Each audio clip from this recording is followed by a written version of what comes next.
Welcome to Rev Up Your Potential with Hilda Gann, the stories about entrepreneurs, business leaders, and HR professionals and their successes and struggles along their journey. In this podcast, we also discuss the HR challenges that people face and the tips and strategies that have helped them.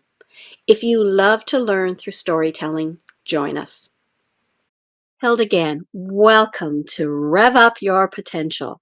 Today, my guest is Jennifer Beale, and we're focusing on networking.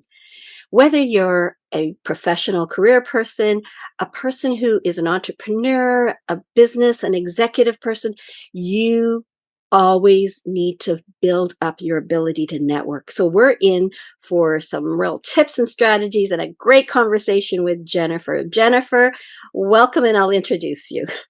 Thank you so much for inviting me to come and share with you, Hilda. It's a pleasure. Oh, it's a pleasure, Jennifer.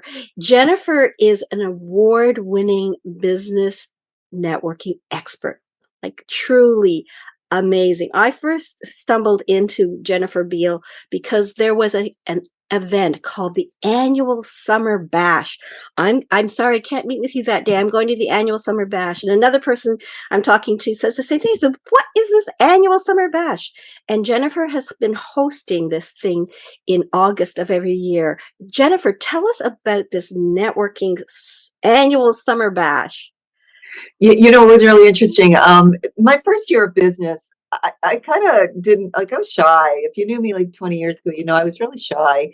And I started networking and I started going out there, and one thing led to another. And then I got really good at it and I had great success through networking, believe it or not, even though I started as I was shy. And so I relied 100% on networking to get clients. And then August would come. And August, all of the events would shut down. Like they wouldn't have any events at all. And there I was, what am I going to do? I don't cold call. I don't do anything else. This is, before we had social media. And so the next year came along and it was in May.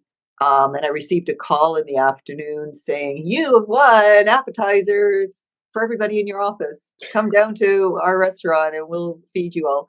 I'm like, "Well, that's great, but I don't have employees." And they said, "Well, bring some friends." So I got them like, "How many can I bring?" Well, they said as many as I wanted. I'd been out networking for about a year, over a year, so I knew a lot of people. So I said, "Well, how many does your restaurant hold?" They said 250. I said, "Would it be okay if I brought 250 people?" And they said yes.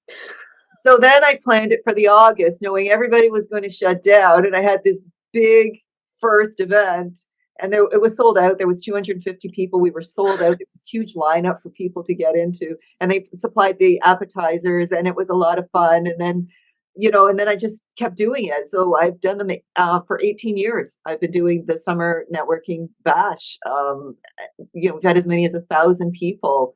And we've had people come from all over the world to it. It's been a lot of fun, a lot of joy. Who would have thought Shy Girl could pull that off? But I did. Shaka. Tell me more about so first of all, yes, 1,000 people, and you used to hold it at the old mill pre-COVID. It was amazing, and I've met people that I continue to know today. Like, like Carl Rogers, I met there at an event. He was speaking, and he and I are, like I'm part of his podcasting network and learning how to be a better podcaster. So these opportunities of people that I met through your summer bash, and you held it at a good time because people were sort of starting to come back from the summer hiatus and thinking about what to do in the fall. Yeah, well, the promise is if you come to the Summer Networking Bash, we'll turn August into your busiest month. And that has been so true. I've been talking to people from this year. We've just been so busy all through August, lots of meetings and doing lots of business with people. So I didn't know you when you were Shy Girl. Mm-hmm. How did you get from being Shy Girl to a really competent, capable, astute business woman networker? Yeah. Well, it started off not very good, and I was very shy and uncomfortable. I went to my first meeting. I substituted for somebody at one of those referral clubs. And I remember, I was standing at the front of the room, and my hands were shaking, holding this piece of paper as I read off who I was and how great I was, tell everybody how great I was.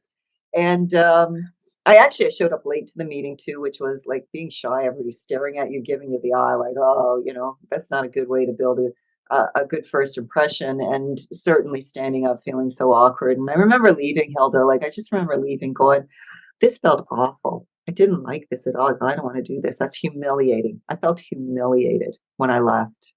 And then, a couple of days later went by and it's like, it's that or cold calling. I was just like, I'm not doing cold calling. Like those people don't even, at least the people that saw me shaking my hands, maybe some of them were listening and I got the opportunity to tell people, and that's what we were there for. It was formal. But the people, if I was doing cold calling, they weren't even expecting my call, and I couldn't handle that kind of rejection. And so the next week I went back and I applied. I said, can I join this group? And they let me join. And at my first meeting, I got a client. Somebody sitting there handed me one of those slips and said, I want to talk to you. And they became my client in my business. And I was hooked from that. And then there was so much support. And so you raise a really important part about how do you go from being a Yeah. shy, lacking confidence person to being more confident. I mean, now I run a couple of business clubs, and I can stand in front of hundreds of people and speak on a stage. And how did that happen? I can talk to anybody, anywhere, anytime. I even got a client once in an elevator. Talk about you talk about elevators. How does that actually happen? And I think this is what it is, really, Hilda, and all of it is that we need each other. And I went and I joined a group, and that group cared about me and wanted to see me successful. And I was open to receiving from them. I think it's really that simple. And that's why I'm such a big proponent and have built my whole life since then around connection and bring people into my life. And now I actually help share with people and teach people how they can be phenomenal connectors as well. We need It, each other. We it's help each about other. community, isn't it? It is. Because I remember during COVID, I ended up joining an incubator group, and Mhm. every 2 weeks we met, and that connectivity helped build my confidence, had a way of talking to people and then building your business. And Mhm. even today, when I think about partners for businesses, I'll make referrals from those people that I have been in a community group. I think the other point I want to draw out is that, thank you for your frankness and your honesty, because when people see you, they see a woman who knows how to network and help people network and build clients, and see, how does she do that? And Mhm. we all have to start somewhere, We do. and you got to get over that, have the courage to step Mm. one step at a time. And before you know it, you're confident. I remember when I was an educator in the early times, I could do it for 5 people, heart palpitation, and then calm down, and then Yeah. we're doing it. And then I had arrived when I was doing it internationally, 500 people, heart palpitation for a couple of seconds, and then we go. Mhm. I didn't build up to that just instantly. It just slowly, gradually gained confidence. So We the do. tip and advice is that you got to start somewhere, and you got to just get a little bit out of your comfort zone. But that comfort zone will be bigger and bigger as you get more. And you build the skill up. And I really do believe that a big part of being a connector is skill, and it's also um, our beingness, who we are. So I Hmm. think Hmm. who we are as a connector, and there's certain values that when we're really interested in other people, we carry with ourselves. And when you bring skill together with this beingness of being abundant, being generous, being genuine, you know, really caring about other people, being compassionate, also being responsible, conscientious, being honest, trustworthy. You're bringing all these great values into who we are in our business, relating with people and being curious about others. That starts, when we start being that way with other people, people respond differently to us and want to be around us and want to be doing business Yeah. with us. So skill with values, these values is being a connector, being a person who cares about others and wants to see them succeed. And I think that's the focus, is you want them to succeed. Mhm. Sometimes you and I go to network events and we see people who are just out there to try to sell themselves. They're nervous and they keep talking, and they Mhm. don't even know if you're interested in buying what they have, but they've Mhm. got their spiel down, and maybe in their anxiety, they just got to get it out. But Mhm. they really are not connecting with people first. Connect first, not sell first. Yeah, well, yeah. So we need to connect first before we try and enroll people in what we're doing. But to be fair to these people, there are programs out there that teach people how to like pitch this introduction, and and then people go out and they try and use these, I don't know, tactics or strategies or whatever they were being taught. And unfortunately, what ends up happening is they're inauthentic. And I think that's Yeah, where we're picking up that they're just not being genuine who they really yeah, are. yeah, And they're not taking the time to figure out who we really are. And that connection never happens. And yeah. my experience has been no connection, there'll be no deal.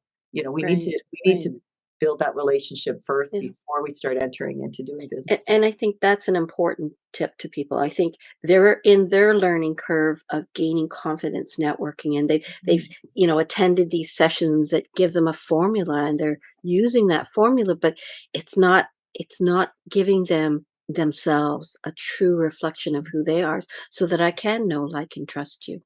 Yeah. Yeah, one of the ways I developed the skill was I would go out networking, and I was like really awkward about it all, but I made myself go out anyway, and I just practice, practice, practice, practice. And I would meet people who were fantastic connectors, like Donna Messer. She was one of my mentors. Oh, She yeah, was I've like heard the her queen of networking networking. sessions so many times that Yeah. I learned so much from her. And I would observe like something, they would say something or do something with me. And it just made me feel like remarkable. Mhm. And it was like, I like that. I'm going to start doing that too. And that I learned by imitating other people that I saw who were doing it really well. And at the same time, when I met with people and there was no connection and it was more of this transactional way of being that people had in their networking, I would say, you know what, I didn't like that and I'm not going to do that. And that's, I think, one of the best ways for us to learn is associate with people who can do this and Yeah, go hang with them, go networking with them, spend time with them, and then pay attention to what you like. What feels good? yeah. What Put it makes you on your checklist and then strike it off your checklist.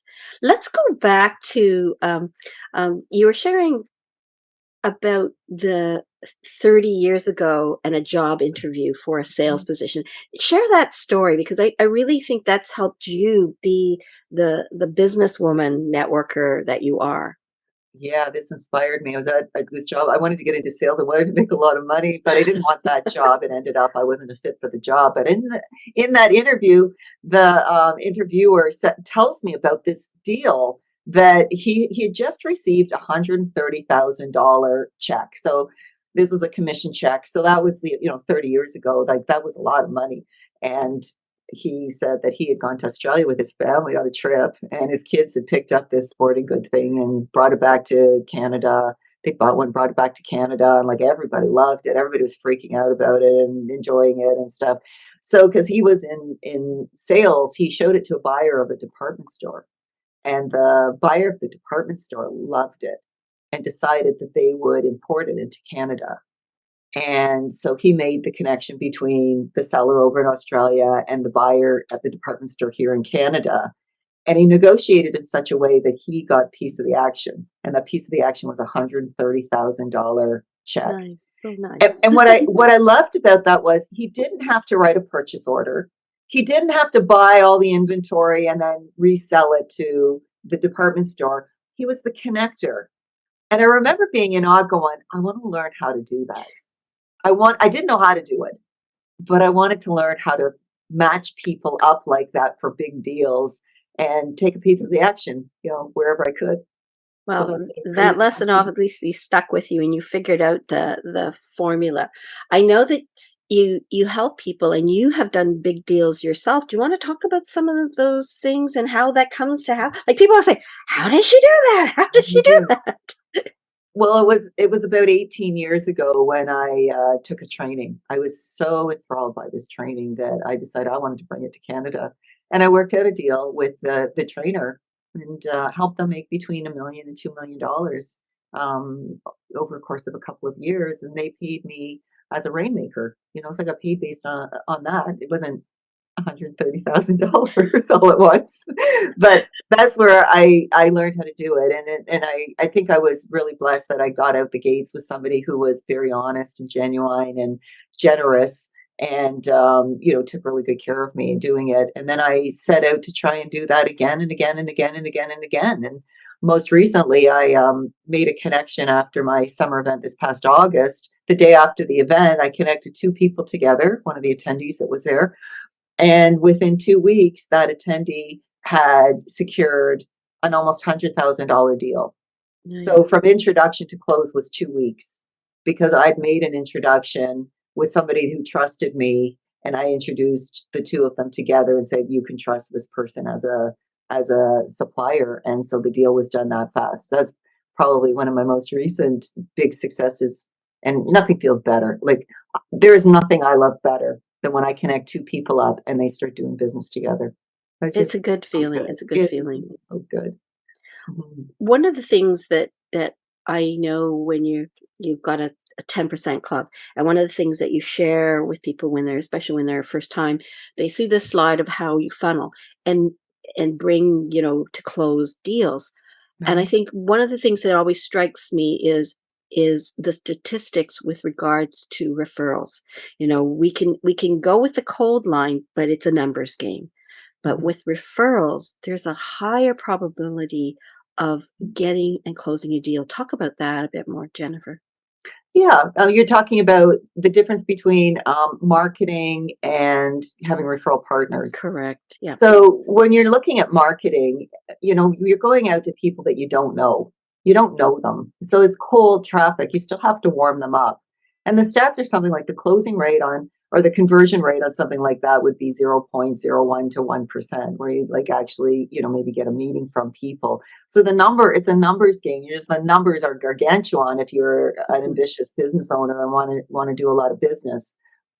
And you compare that to referral partnerships. So let's just think about referral partnerships. The conversion rate off of somebody where it's the person, like they need it, they're qualified, your referral partner's already qualified them for you. This person needs your service. You're making a third party recommendation on this. So that the conversion rate on that is something like 75%. So if somebody refers somebody to you, 75% of the time they're going to take the meeting and show up for the meeting so you can have a conversation with them. So your conversion's really high. And then what you look at though is that the closing rate on that should be, at least 50%. So for every two referrals you get, one should become a client. And you compare that to marketing where you're just the numbers are just so many and you're dealing with all this cold traffic all of the time. Now you go into referrals where everything is already warmed up and hot. And so the closing rate's higher and the time from introduction to closing is much shorter Yeah. because often in the sales process people are figuring out, can they trust you? Can you deliver the goods? And that takes some time for them. It takes a while to get to know people.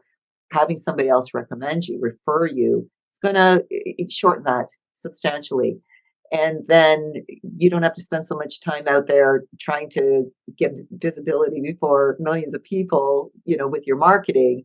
Now you can start spending more time with these people that are referring to you. And as they get to know you better and you start creating value in their life as well, and there's this reciprocity going on, that's how you build the relationship. They're going to start giving you more referrals. Yeah. So the conversion's higher, the closing rate is higher, and usually there's a better fit with the clients. They're happier, the loyalty is there, they buy more. I mean, the stats are all there to show that Yeah. referrals are the way to go. You want them. And somebody's not going to make a referral and be embarrassed. Uh, So the person who's l- connecting with this preferred person has a better comfort level that this is going to be a good, a relationship and a good person that will do that work. mhm, Can you share with us some key pivotal moments that really have led to the success that you have? mhm. Well, I think one was when I found that trainer and brought them to Canada. That was really pivotal for me. Being a rainmaker, that's where I learned how to do the events. That was like 18 years ago. I started doing the events and built up the skills in that area. I think that some of the things were when things ended for me. Like I was starting out, I was doing media relations for professionals. That's why I started networking. So because I needed a lot of clients, and did really well with that, but then the whole industry changed and media relations became a more difficult game and I wasn't happy with it. So I moved out of that and moved into the events. And in the events, now it was more people oriented because there were more people. And I built up the events to a point where, on events, I would have like 100 partnerships.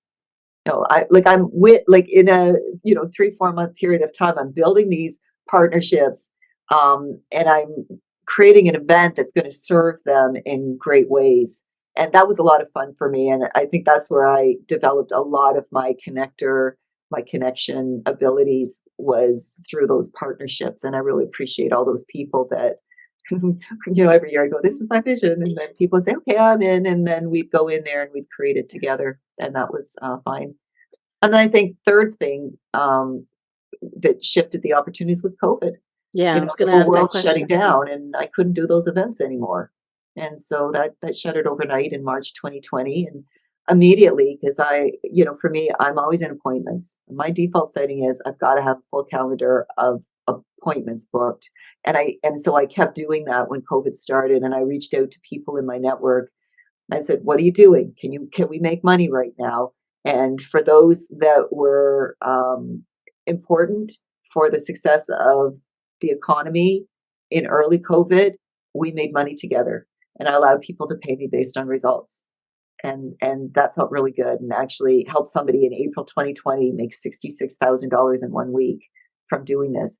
And that person in turn was able to help a lot of people keep their business afloat. We also did some things to help people get online really fast. I think we helped about 1,000 businesses get online because that became really important. And that was Right. all Yeah. through, Because a and that lot of was them were kind of not early adopters, wait, see. And if they didn't, they would be gone kind of thing during COVID. so we found the people that wanted to get that business online right away. Now, I wasn't the person that had all the info about how to get online, but I found some people that did know how to do it, and so we were helping people Yeah. that way, You were and using your kept it going. connector skills again. Yeah. Connected. So, and then because I relied on other people's success in their businesses to make my revenue, because I didn't have a business model anymore that worked, I started the 10% Referral Club. And so, and that has been pivotal for me. It really has. That's been incredible to be able to develop my skills as a facilitator and a leader and invest in other people and everybody working together to build a club that where everybody helps everybody. Yeah. Like you, I sort of shifted. We were told to be only on, emergency services, and I wasn't one of those emergency services. I went to bed, but then I woke up the next morning. I said, "Wait a minute! All of these companies are going to be needing to think about what do they do with their staff? How do Yeah. they keep them? Don't they keep them?" And I said, but that's my expertise. That's where I can help. And it was a Tuesday that was announced. By the following Monday, I had a webinar. I had posted it, I had advertised it. I got 25 people there, and I did 2 webinars a week for 5 weeks running, keeping people informed, giving them all this kind of support and ideas. So it's really important to kind of get out there and just pivot and change.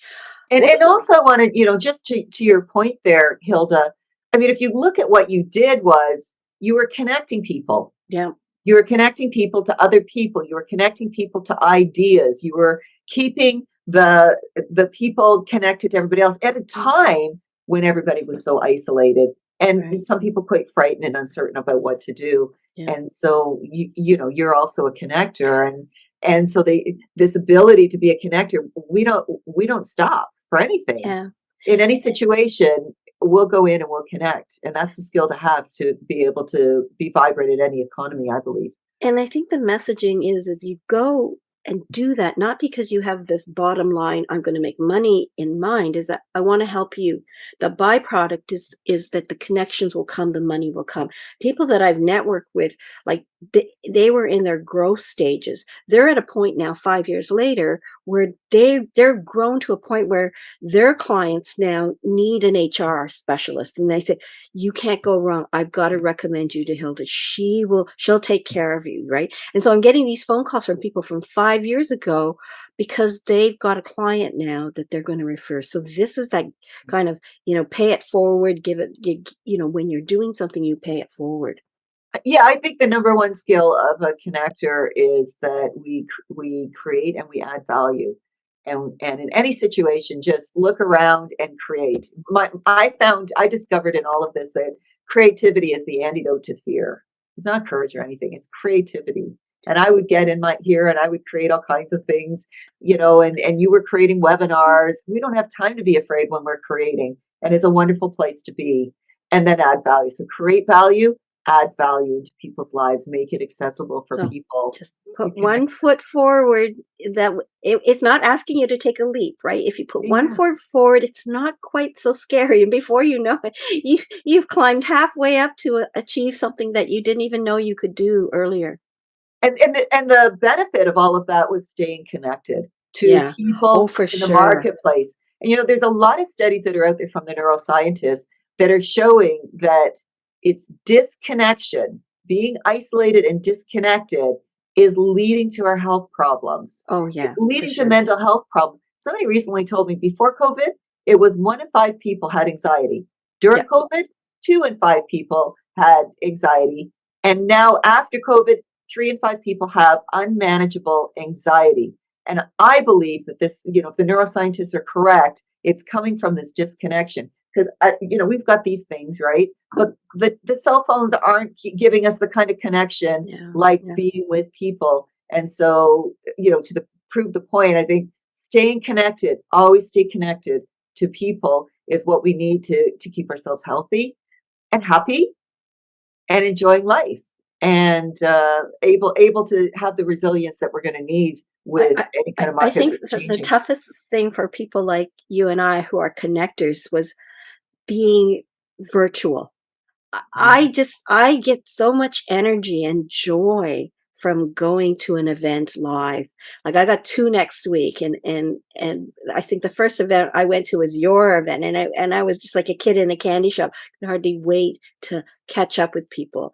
I got COVID out of it, Oh, but it was what it was, right? I'm glad I yeah. got it, and it's done with. But I think there is something to be said when you're in a room virtually. You can see people, but you can't see everybody. You can't see their reaction because sometimes they're kind of checking their phone and their Or they turn the email, video off right? and you can't. Yeah, or they turn the video off. But when you're in a room, you can see people, and you can see six people at the same time than you can on a TV set, right? And you can feel the buzz, the energy, whether it's positive or negative, and you can respond to it, and you can help shift it if it's Yeah. going in a direction that really needs to kind of self-correct and autocorrect. So there's something to be said for that.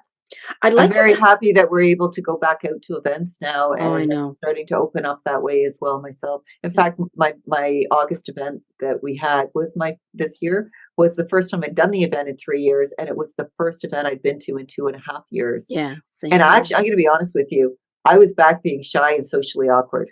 Oh, were Isn't that you? interesting?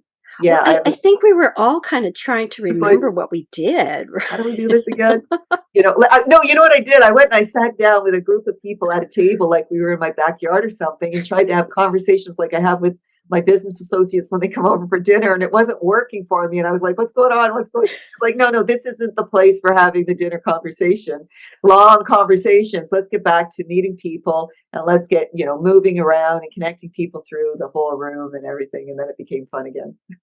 Is there a part in your business journey that was unexpected that you didn't, say, "Hey, that's weird. I didn't expect this."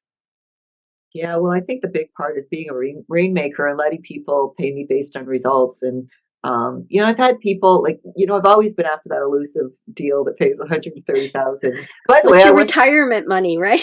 yeah, well, I That's your might need a little bit more than that because I could live a long time. People in my family do. But the whole thing about, wanting to be a rainmaker, wanting to be this connector, and actually putting my butt on the line for it by saying, look, you can pay me based on results. That's how good I think I can do this connecting thing for you. And what I found was is that there were some people that were not of the same mindset as me. And Mm, so they didn't create win-win where I was creating a win-win situation. In fact, I thought a very fair deal, like I won't ask for anything up front. You can just pay me based on results. And there were people that, they took advantage of that. And that was really hard for me to realize that, call me naive before. It was hard for me to realize that there are some people that would take advantage of kindness, mhm, generosity, mhm. that kind of deal. That was disheartening to me, but not to the point where I wouldn't trust people again. I think there's a whole skill. I know there's a skill because I've developed the skill of being able to discern who to be a rainmaker with and who to partner with Yeah. along the way, and those skills in understanding people and picking up on that and um, being real, being very real about what's possible and what's not possible with people, and being honest about it has been the answer to that. And now You I, you always have this energy and you wanna make things happen and quickly. So you're a doer and an executor yeah, in in in quick speed, which some people are so methodical and such, they need to think of everything before they make that decision. And so this is one of the things I admire about you. If I'm gonna connect with you and we're gonna do something together, I know it's gonna happen. And there are people that maybe I'm too patient. I've been kind of working with them strategically, and 6 months later, they're still at the kind of decision making, working slowly, and that's the beauty. I love working with you. You and I have talked about a lot of tips and strategies that are helping networkers, so I'm sure people say, "This is a really good session. This is a really good session." Is there any other pieces of advice that you would give to people who are trying to network and improve their confidence in networking? mhm. Well, don't go alone. If you're going out to live events, go with people, go with somebody. And if you're uncomfortable about that whole introduction thing, well, just know everybody is. So I would say here's my tip for it. I don't worry about the introduction anymore. That first networking meeting I went to where my hands were shaking and I was sweating and I was like feeling humiliated by telling people how great I was. Like, that's just not who I am. You don't need to do that. What's more important, I think, is listening. Mm, And so when I go to an event and I stand up and I say who I am, I don't try and convince anybody to do anything with me. I just say, hi, I'm here. And, I'm a rainmaker, I'm a matchmaker, and I like to help people make more money. And I'm really glad to be here. And I'm looking forward to meeting all of you. And then I can sit down. But what I'm going to do, Hilda, is I'm going to listen to everybody. And I'll have a piece of paper maybe with me and I'll write down the names of people and what they do on it. And then I'll approach them after. So if I'm on a Zoom, I might immediately go to LinkedIn and connect with them and say, hey, I'd love to meet with you. I might privately message them and say, I'd love to jump on a call with you. mhm. Or if I'm in a live meeting, I'll go up afterward and I'll get their card and I'll be proactive. In fact, I've got actually a system right now where I book appointments on the spot. I don't even follow up with people anymore. And I think that if I were to give anybody a tip over that whole introduction thing is don't sweat it. Don't Yeah, worry about it. What you want to become is a great listener. You want to hear what people have to say. You want to be clear about who you want to meet and be proactive about it. Don't sit back and think that you can say wonderful things and everything's going to happen. Be the one who gets up and takes action. And to your previous point about saying, some people are slower and everything, it's fine to be methodical and a plotter, and I am a plotter. I think one of the skills though that connectors have and must have is they're action takers. And if mhm, we say we're going to do something, we do it and we yeah, make commitments. And one of the ways to do that is get really good with your time, really good with your time, and stop wasting it.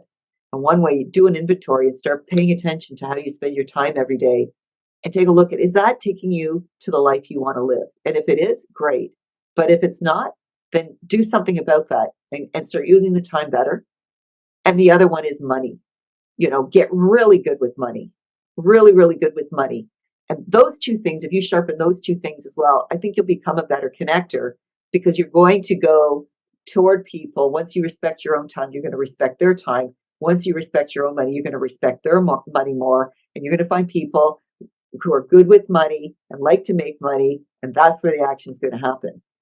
So that would be the tips that I would have. Don't worry so much about, what you're going to say when you go to these. Just be able to identify the people that are making things happen and gravitate toward those people. I would just add one thing. I mean, very valuable, and listening is really important. You get that opportunity to make an impression. And I think don't be so nervous that you give your life story, Yeah. right? That's it. Like when you're told that you have 30 seconds or 45, don't spend the first 30 seconds giving your history and you only not even getting to your business. Create something that's short and to the point so that then people will be open to connecting with you. But if you don't make that first impression by drawing out your story, you may not get that chance to connect later. That Yeah, would when be you the connect later, key tell the advice. stories. Tell Yeah, the stories when you keep book the keep appointment, and tell the stories on the appointment. tell the stories later. Later. Yeah. What is the thing that you want to do as a legacy? At the end of the day, when you retire, you say, I want to do this and impress the world by what I've done. Maybe Mhm. impress isn't the right word, but what would be your Yeah. legacy? Well, the words that come to me, it's quiet ambition. I'm not quite sure what that is, but the way I go is more behind the scenes, and I just do things for people. I'm not sure that I really want to have, some kind of big thing out there from anything that I've done. That's not really it. But for the people I've known, when I retire, that will be the end of my life. God willing. I would like to be like Hazel McCallion, who's 102 and still working. If I'm still here, I want to stay connected to the marketplace. And I think that when I'm not here, what I would like people to say, if they would say it, would be that she was kind, she was caring, she was compassionate, and she was generous. And if people would say that about me, then I would feel like maybe I did something okay here while I was here, just by making life a little bit easier for those who passed by. Everybody on their journey, I was able to help them a little bit further on their journey, get there maybe a little bit faster, more directly. But that's enough. That'll be enough for me. You said it with your heart. I could feel that, and it just you have been this connector for so long. And I think it brings you joy when 1,000 plus people are down in the old mill for umpteen years. You were responsible for making them get a connection. So you've already started that legacy. So thank you very much, Jennifer. Thank you for being part of today. I want to ask you as a final question: what are you up to now? What do you want to share with the listeners? What are you up to at this point? I'm still after that elusive $130,000 payout. I want to get that. Maybe What one I'm of doing, our listeners is saying she's going to make it happen. Let's help her make yeah, 130 because we need yeah, her. yeah, yeah. If anybody out there can help me make this 130,000, that would be amazing. What I'm going to be doing is I'm going to be continuing to bring people together into events.